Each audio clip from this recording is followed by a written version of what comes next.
Welcome to The Divide with Mike and Corey. Hopefully our disagreements one day bring us all together. So stupid. So corny and so stupid. I hope our disagreements bring us together. Yeah, I do. Shut up, Porter. Hey, I'm just trying to have a little friendly conversation. Gators don't play no shit. You feel me? This is The Divide.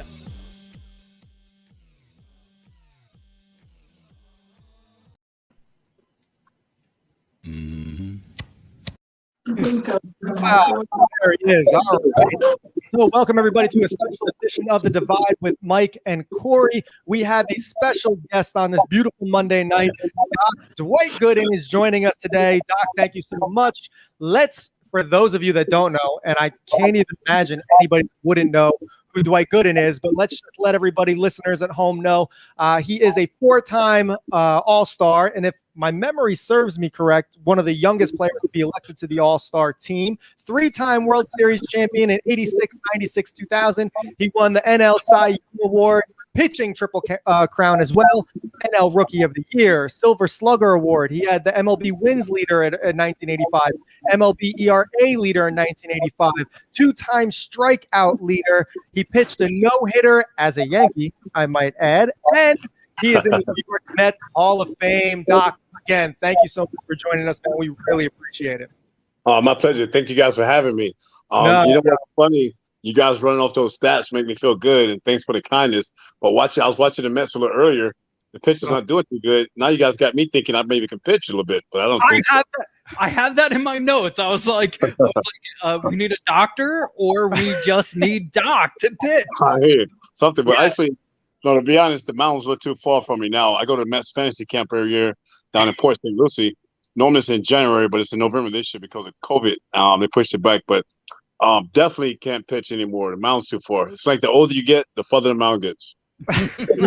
I believe. Trust me, we're getting old over here, and the things I can't do are just they surprise me every day. So let's jump right in, and we'll get to the beginning of your career when you were just there's no words to describe how amazing you played. But real quick, you mentioned COVID, and we saw this funny thing last year where we had baseball games, but we had no stands. Now you playing for all these different teams in the Northeast, the Yankees and the Mets, so you got to see some really good rivalries.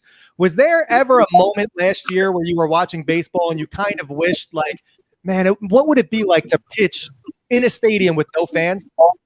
It definitely crossed my mind because as a baseball fan that I am now and a former player, obviously, I just wanted baseball. So I was happy, and I appreciate the guys going out there in Major League Baseball and the Players Union working something out where we can get baseball, even though it's only a couple of months. So for that, I was very happy. But then, like you just mentioned, I was thinking about how would that be pitching with no fans. It had to be hard on players because I know myself, the reception of my first year, my rookie year when I made the team, anytime I went to spring training, even though you have 5,000, 6,000 fans, it still was tough to get up for it because, it wasn't the regular season and it wasn't the big crowds that you're normally accustomed to, in big stadiums, whether it's your home stadium or on the road. So to some of those guys, it had to feel more like an inter-squad game when you're playing against yourself or against your own teammates in spring training where there's no fans, but just, maybe your family members or something like that. So it definitely had to be tough, but I'm glad they got baseball in because I needed something, man. I didn't know how much I missed baseball until we didn't have baseball. So I was glad they got it in, but that had to be very difficult for those guys to go out there and play without fans because fans, whether you're home or away, they bring that energy. No matter what guys say, they bring the energy. Yeah, so you definitely feed off that. Yeah, we were happy when baseball came back. I mean, we were dying for it. We were waiting for it. Yeah. I have a quick question. Honestly, we're gonna go. Corey's a Yankee fan. If you haven't noticed, I'm a huge Met fan. So I know you're a huge Jacob deGrom fan. Yes. He's on the IL right now. You're the original must-see TV. It was an event every time the doctor stepped foot on the mound. I grew up watching that. So how is it as a fan now watching somebody else do that? Oh, great question. And thank you. I appreciate that. And I appreciate all the energy you guys gave me as a pitcher when I was going through that 84, 85, 86 seasons. And Jacob does bring that to me. I mark my calendar when he's healthy every fifth day that he's pitching to watch him, and my day revolves around his schedule. I have my food ready. I'm not much of a cook, whether it's wings or whatever, or got the George Foreman grill going. Based on what he's pitches, whatever time he pitches, that's how my day goes, and everything comes after that or before that. Unfortunately, now he's hurt, but hopefully gets back to pitching. I'm glad they put him on the IL just to get everything worked out, and hopefully once he comes back, he's there to stay because we definitely need him. He makes everybody else's job a lot easier, and also I think by watching Jake and listening to the fans what they say, and now hearing fans say. That reminds us when you pitch, it gives me an idea of what it must have like because I should try to think and understand what it must have been like when I hear that, when people tell me everything stopped when you pitch. We used to, mark our day around you pitching and now watching Jake. And by me doing that, now I get to understand a little bit what I brought to the table in 85. Yeah. It was something like nothing that you could ever imagine in your life. And it gave the other half of New York hope. And, and then obviously as your career goes on, you end up now playing for the other side. And I remember in 2000, you're in the World Series. We're in the World Series against essentially you. And I just kept praying as a kid, like, please don't let this guy even step foot on the mound. So you pitched during the playoffs. You didn't pitch during the Subway Series. But how did that feel for you? Like, what was that like? It had to be bizarre land, right? Yeah, it was tough because, like you mentioned, growing up in the Mets organization, coming through the farm system, obviously winning in '86 with a lot of guys that we came up together, and then going to the other side, it was different. Because growing up at a Met and being a Met, I actually hated the Yankees, not literally, but it's the other team, like you said, on the other side of town, and you hate that team. And so, unfortunately, after the '94 season, the Mets wanted to cut ties. But I love New York. I love the fans. And I didn't want to leave on the note that I left on in '94 being suspended. And Mr. Steinbrenner gave me an opportunity to join the Yankees and stay in New York. And that's all I could ask for. And I appreciate that. And I will always be thankful for what the Yankees did, even though I'm always a Met at heart. But getting an opportunity to stay in New York and play with the Yankees was a great feeling, and it was a little different. I remember the first time going to spring training and the first day putting on the Yankee uniform and a cap, being in the bathroom and just staring in the mirror for maybe 5-10 minutes. I just couldn't get over me wearing the Yankee uniform, but it worked out well. And then in 2000, being on the Yankees playing the Mets in the World Series, that was definitely different and very strange. And it's funny because, like you said, you guys are Yankee and one a Met. I have 7 kids, so my older kids saw me with the Mets, and my younger kids saw me with the Yankees. So in 2000, even though with the Yankees playing against the Mets, my older kids still had on their Met gear at the games and still rooting for the Mets. And so it was fun, but it was definitely difficult, and it was different for me. But the fans still gave me, a great ovation when I took the field, and then even I don't know if you guys remember when we had the day-night doubleheader in 2000. Where the day game was at Shea, and the night game was at Yankee Stadium. Yes. And I pitched the day game against the Mets at Shea. The fans was great, and again, it felt weird coming from the visiting dugout and warming up in the visitors' bullpen and coming out of the dugout at Shea Stadium. But I'm happy the way things turned out. Like I said, I'm grateful for Mr. Steinbrenner and the Steinbrenner family for giving me an opportunity to stay in New York and just make it right and finish on a good note with the New York fans. Then now, and there, one of our listeners has a question, but before we go to that, I just want to kind of piggyback on this Yankee theme that we're in right now. Now in '96, you had a little bit of a slow start to the season. You had to work on some things. I think you shortened your wind up a little bit, and then you had your no-hitter on May 14th in '96 at the Yankee. And if a lot of people don't remember, it was against a really tough Seattle offensive team. Seattle didn't end up even finishing in first in their division because pitching was their problem that year. But I remember, you had guys like Rodriguez, who won the Slugger Award that year, Ken Griffey Jr. So you played against a team that led the league in doubles and RBIs and runs. What was going through your mind when you made all these changes and now you're in the middle of this no-hitter? Like, take me through. Let's just say like 6th inning no-hitter. What's going through your head? Oh man, if I can, the thing about it, I don't know if you guys know the story, but my dad had been on dialysis for 15 years, and I was supposed to fly home that day that I pitched to be with him because he was having open heart surgery the next day. His health was deteriorating, and the doctors felt that if he didn't have the surgery, he probably wouldn't make it a day or two. And if he did have the surgery because of his health, they're not sure if he'll make it through. So I had my plane ticket to fly home that day. But that morning I woke up, I thought, you know what? He would probably want me to pitch because all I can think of and reminisce on was the days I spent with my dad at the Little League Park, teaching me drills, going to the Cincinnati Reds spring training games because in the 60s, 70s, they had spring training in Tampa where I grew up.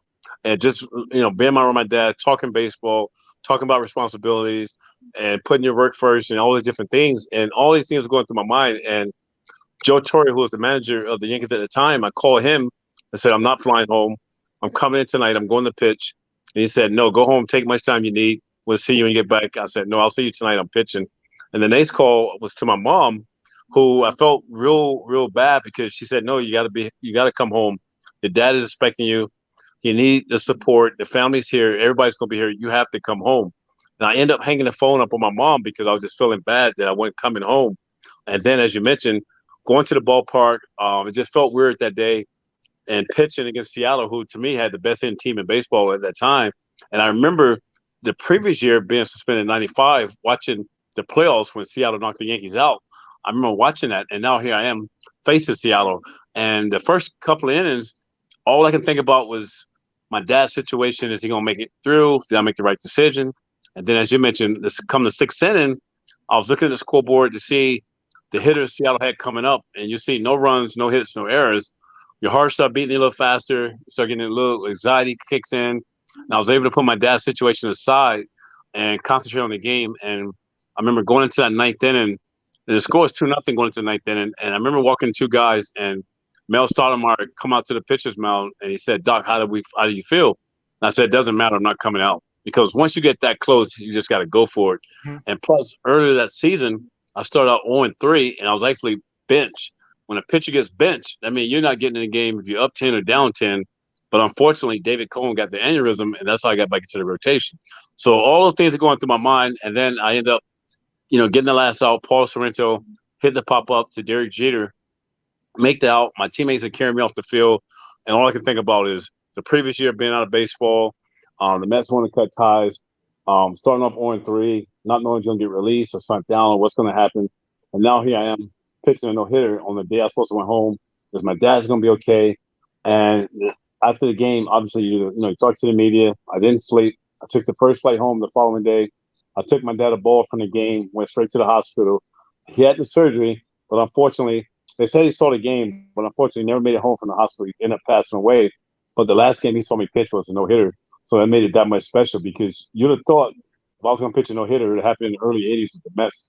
But it was just meant to be that time because it turned out the last game my dad got to see me pitch. Oh, wow. What a story. That's beautiful. I lost my dad younger in my life. And, so that definitely brings it home for me. So he was definitely with you that night. And, and all of New York was something that I'll never forget because one, at that time, the Mets never had a no-hitter, right? And that was, you were the guy that we dreamt of doing it. So one, I'm happy you got to experience that in your career, but also like I selfishly got to watch it even though you were in the pinstripes, the dreaded. Now, let me. Oh, go ahead. I'm sorry. No. I'm sorry. I just wanted. I remember you touched on David Cohn, and you had the pleasure of actually playing with Coney on both the Mets side and the Yankees side as well. Now, there's been rumors circulating with the Yankees not really doing too great and how they should clean house. And the latest I heard was they should just, see if Cohn is up for the job. See if Cohn, get rid of Boone, see if Cohn would be willing to manage. Do you have any, not insider information, but do you think that would be a position that, maybe he would gravitate to, knowing the type of person Coney is? Oh, man, Coney's an awesome guy, great baseball mind, and he helped me a lot when I made the transition from National League to American League when I joined the Yankees. He's one of my closest friends, and I think David could be one of those guys that do whatever he wants to do, whether it's managing, pitching coach, general manager, what have you.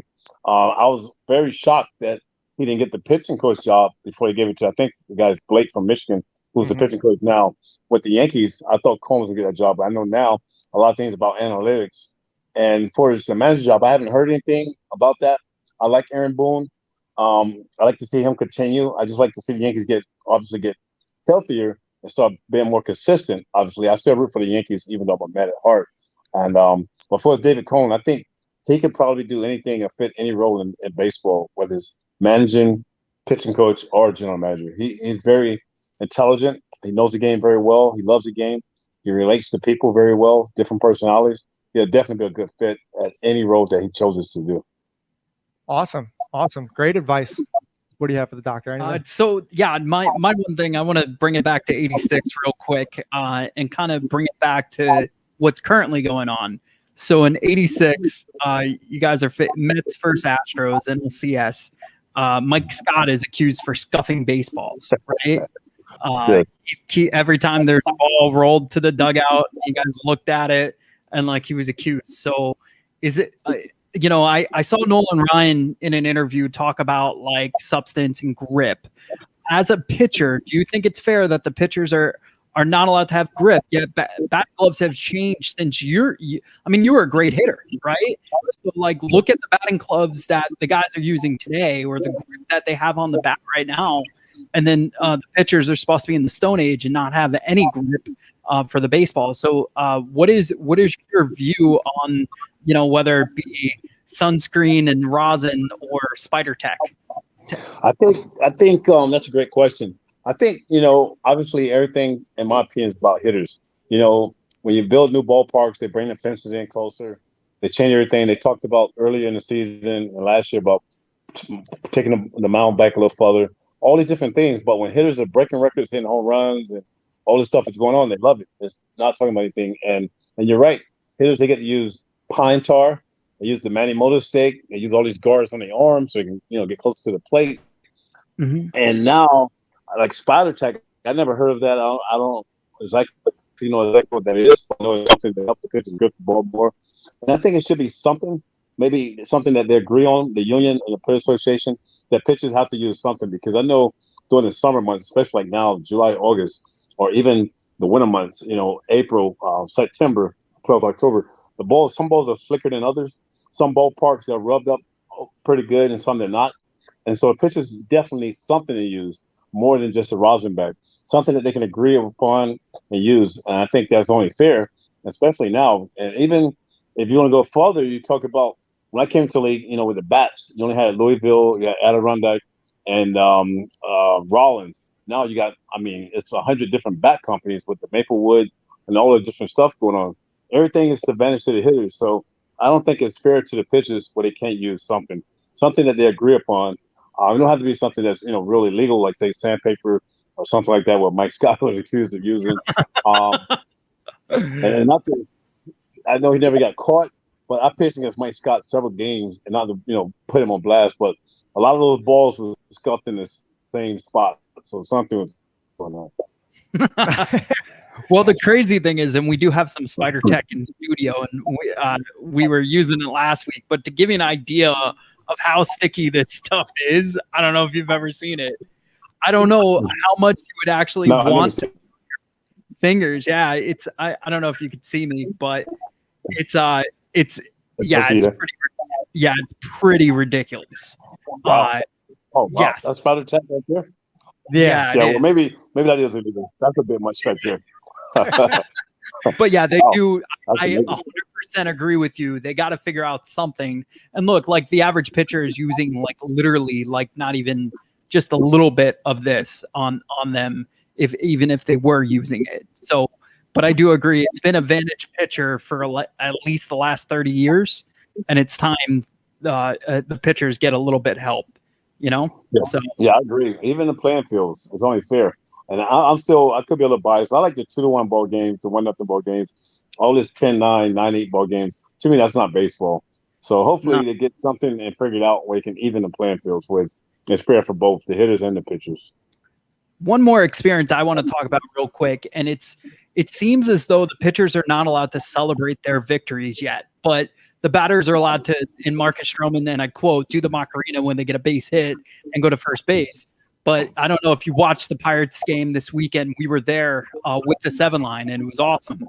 But Marcus Stroman celebrated and was looking at his own dugout, and the batter got upset, and it ended with the benches clearing. Yet, the batter can bat flip, they can do whatever, but if the pitcher shows emotion, all of a sudden it's not allowed.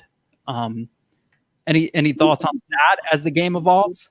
Yeah, you're definitely right. And first of all, I want to say thank you to you guys in the 7 line. All the support and having fans on the road like that is amazing. I went to even when the Nationals played the Mets, the makeup game is on a Monday. I forget the date, but there was a makeup game from the COVID, and I went down there and they had the DC Met fans, and that was awesome. I got to meet those guys. So what you guys do is really appreciated, and it's good to see. But to your question, you're right. You're seeing guys bat flips, guys standing up watching the ball go out of the ballpark. And a lot of these guys, not even home run hitters, that are doing this. And even like Tatis Jr., I mean, I love watching him play. I like the way he played the game. But I remember early in the season, he had a couple home runs off of Bauer. And, he's got the way he's looking at it, like binoculars or whatever. He's doing the thing when Bauer was in spring training, when he closed one eye, all these different things. I mean, obviously, it's a different generation now, and these things are allowed. But there's no way possible those things happen when we was playing, because we definitely would have retaliated to that. And you're right. The hitters get to do all these bat flips, stand there and watch the ball, stand basically in the batter's box to the ball land over the fence, all these different things. But when a pitcher shows emotion, they say, oh, it's showing them up, you can't do this.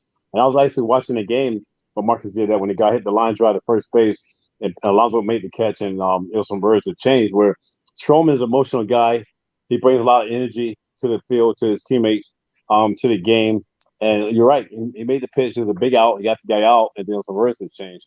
I think right then, not to say you got to hurt a guy, anything like that, but the next game, or even that guy come back up, you got to knock him down. I'm sorry, but you have to. I mean, baseball is still baseball, no matter how the game's played. You got to protect your players. You got to defend your players, play as a team. And when stuff like that happens, when a guy does that, like you say, he's flipping the bat, and then they even showed him later in the game where he got a base hit. He can read his lips where he's saying a couple of things that probably you can't say on air because he's comfortable. You got to keep these guys uncomfortable, not necessarily hurt a guy or throw his head anything, but definitely let them know that as a team, we're not going to tolerate this, and you're not going to be yelling at our players. I'm sorry. That would not happen to the 86 Mets. That's beautiful. Couldn't have said it better. That's perfect. That's exactly what we want to hear. The old school, and I hate to even use the word old school way of thinking, because it never should have went away in the first place. Yes. No, you're right. I agree with that, because baseball, you got to play that game. And that's the other thing with pitchers. Again, you have to pitch inside, especially now where, like you say, the ballparks are smaller, and even the new ballparks they're building, they're bringing the fences in. All the hitters got on, the pads on their arms and all that, so they're very comfortable. You got to pitch inside and sometimes double up inside. I talk to young pitchers, and even when I was going to spring training watching the Mets as a fan, I'm talking pitchers, sometimes double up inside. I like to say pitchers get back to owning the inside of the plate a little bit more. Cool. Yeah, we agree 100%. Now, you mentioned the ballparks that they're building, they're bringing fences in because people want to see the long ball, and that's obviously not pitcher friendly. Back to your career, what was your favorite, and you can't say Shea Stadium or Yankee Stadium, but what was your favorite ballpark that you just loved playing in? I would say my favorite ballpark away from New York would be in Dodger Stadium. I love pitching in LA because the mound was nice and high, and it reminded me of Shea Stadium. They had great dirt around the mound, and what I mean by that was sometimes the dirt around the mound is kind of slick, but they had I guess they wetted it down before games where you kind of stick. So for power pitches, when you got the high leg kick and you land, you kind of stick instead of your foot sliding. And plus, at nighttime, the ball didn't carry as much, because the fog was coming in off of the hills. And being a fly ball pitcher, I love pitching there. But it's just a great place to pitch for me, away from Shea Stadium or Yankee Stadium. And what about a stadium that you hated going to? Whether you had bad outings there or you just didn't like it, what was that stadium for you? It was two, if I can, National League, American League. Chicago is a National League ballpark. I had a lot of success in my career against the Cubs, but I hated pitching at Wrigley because their mound was just the opposite. It was a flat mound, and so most of the time they say flat mounds are for the sinker ball pitchers, which I wasn't. So I couldn't really get a good leg drive there. I won a lot of 5-4 games or 6-5 games. I didn't like it. And then for his American League ballpark, it's definitely a Metrodome in Minnesota. I actually got knocked out of the first inning twice in that ballpark. Oh my God. Yeah. Well, I want to kick it to our producer / creative guy behind it real quick and just see if they have any questions for you. It's Rob and Herm. So you guys, if you're there. Hey Doc, there's really only one question, and I'm really disappointed in these two guys for not asking it earlier because it's the most important question that you'll probably ever be asked in your life. All right? Yeah. Okay. Pancakes or waffles? Waffles. Yes. But here's the thing, though. It has to be from a Waffle House down south. I know they don't have a Waffle House in New York or up north. The Waffle House in Tampa, Florida is the best. I'm telling you. If you never tried Hey it, Doc, you're speaking my language now. I live in North Carolina, and I'm a frequent flyer at the Waffle House. Oh, that's my favorite. Those waffles they're very consistent. They're always the same, and that's the best I ever had. The doctors never lied.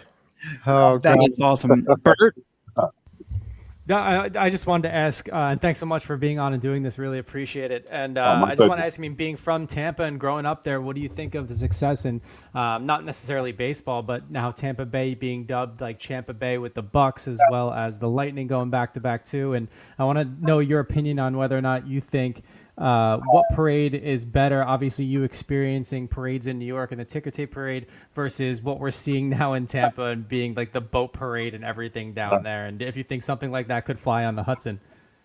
Oh man, you know what? Being from Tampa, I've been getting a lot of heat because I actually, obviously playing the Mets, and now they had a raise. And then I came to New York in 1984, and in '84 I became a New York Giants fan, and only because Bill Parcells used to come to the ballpark. He was friends with Davey Johnson, and then I got to meet a lot of the players, which I'm still close to a lot of the players. So I became a Giant fan.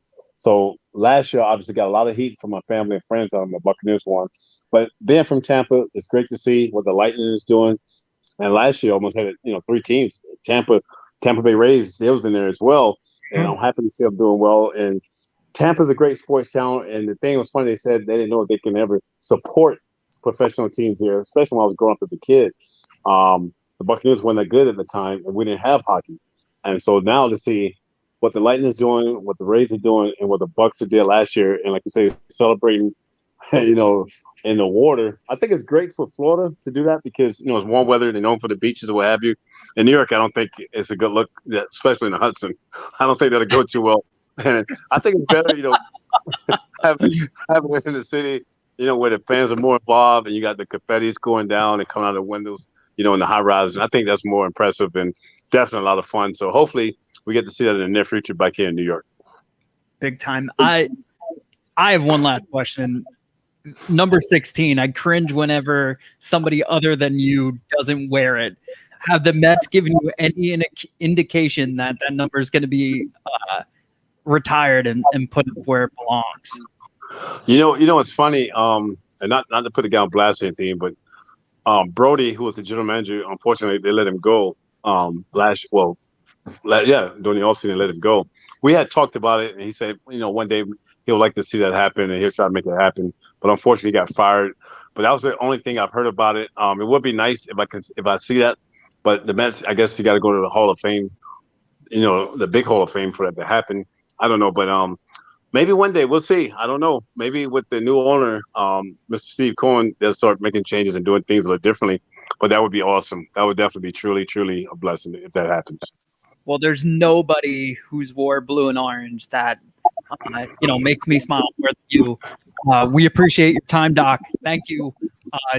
Corey, you want to go? Doc, I'm sorry. One more. We missed a question from a fan. Steve Waldman wanted to know, because you said that you were a big Jacob deGrom fan, and do you think he could handle pitching in your era? Would he be as dominant as he is now and as great as he is now? Would he be doing the same things in your era, in your opinion?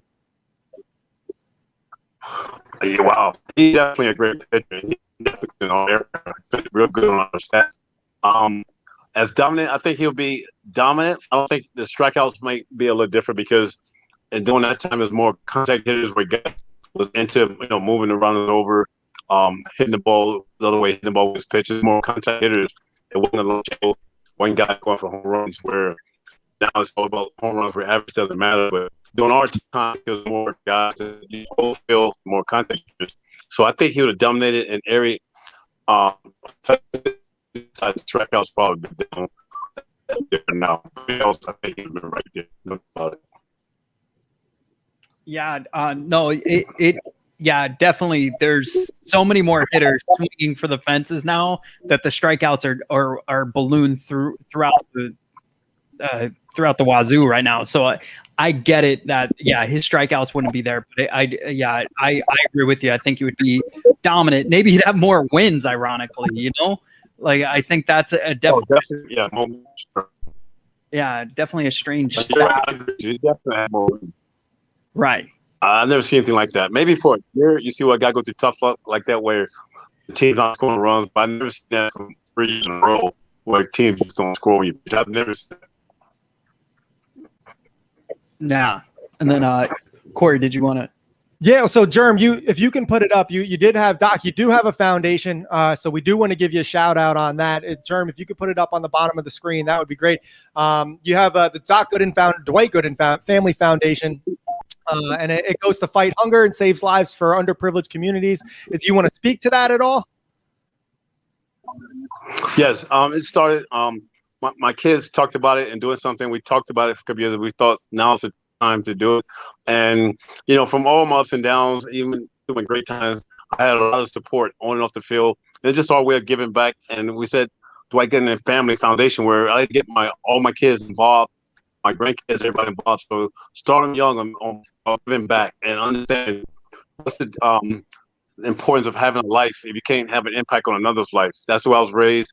And this is what we're trying to do, is just help those in need, in any need, basically. But basically, one of the things really hurts my heart to see, especially kids and young families, out on the streets, nothing to eat, and that really touches me. And so just trying to do the right thing at Tampa, and we started here and then move nationwide. But I'm very proud of my kids for being involved with this. It's a great thing to help those in need. Absolutely. So, listeners, please check out it's the Dwight Gooden Family Foundation, www.dwightgoodenff.com. Please, anything helps, and definitely help donate. Doc, amazing. Thank you so much for taking the time. We, all of us appreciate it, even the people listening. And don't be a stranger. And hey, we're going to be at a couple Met games before the season's over, so maybe we'll see you there. Wow. Sounds good. I look forward to seeing you guys at some games. I'm always there most of the time, and thanks you guys for having me. I enjoyed the show. You guys keep doing a good job, and thank you guys for all the kind words. Awesome. Thank you. Thanks, Thank you, Doc. All right, thanks, buddy.